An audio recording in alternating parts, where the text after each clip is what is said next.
Voici la 14e question du concours d'intégration du MIT, petit concours de janvier 2022. Il faut trouver une primitive de sinus x plus sinus x moins sinus x moins sinus x. À vous de jouer. Comment peut-on procéder? Alors, ici, on a sinus. Une somme moins sinus, une différence. Alors, on va rappeler les formules de trigonométrie, formules d'addition et de soustraction du sinus. Sinus A plus B, alors ça commence par sinus A. Hein. Ici, c'est sinus A cos B plus sin B cos A. Pour le A moins B, eh bien, il y a juste le moins ici qui change. On va appliquer ça tout de suite. Donc là, on est face à sinus A plus B moins sinus A moins B. Vous voyez qu'en faisant la différence, on obtient une autre formule, qui est connue aussi. Sinus A plus B moins sinus A moins B, c'est 2 fois sinus B cos A. C'est une façon aussi, si on l'utilise dans l'autre sens, de transformer un produit sinus-cosinus en une somme de deux sinus. Ça peut servir pour l'intégration, par exemple.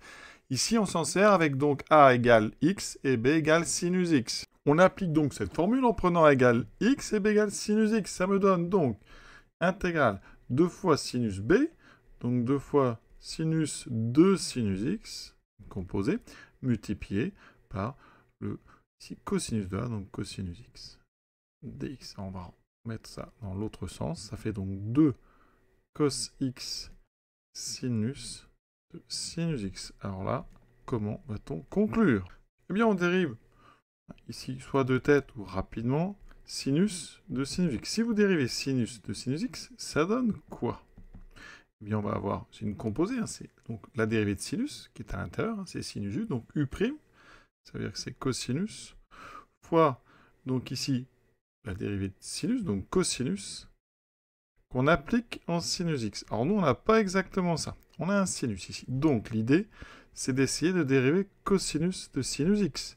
Si je dérive, alors c'est cosinus u, donc je dérive sinus, ça me donne un cosinus ici. Ensuite, la dérivée de cosinus, c'est moins sinus, donc j'ai un moins ici, sinus, que j'applique en sinus x. Alors ça, c'est très bien parce qu'on a quasiment la même chose. Alors on a un 2, on n'a pas le moins. Donc ici, on va sortir le 2, sortir un moins, et il nous restera à l'intérieur, donc moins cos x sinus de sinus x. Donc on a exactement ici la dérivée qui est apparue. Donc on a trouvé une primitive.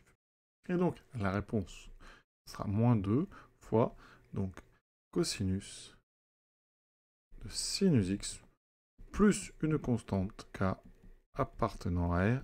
Et la question est terminée.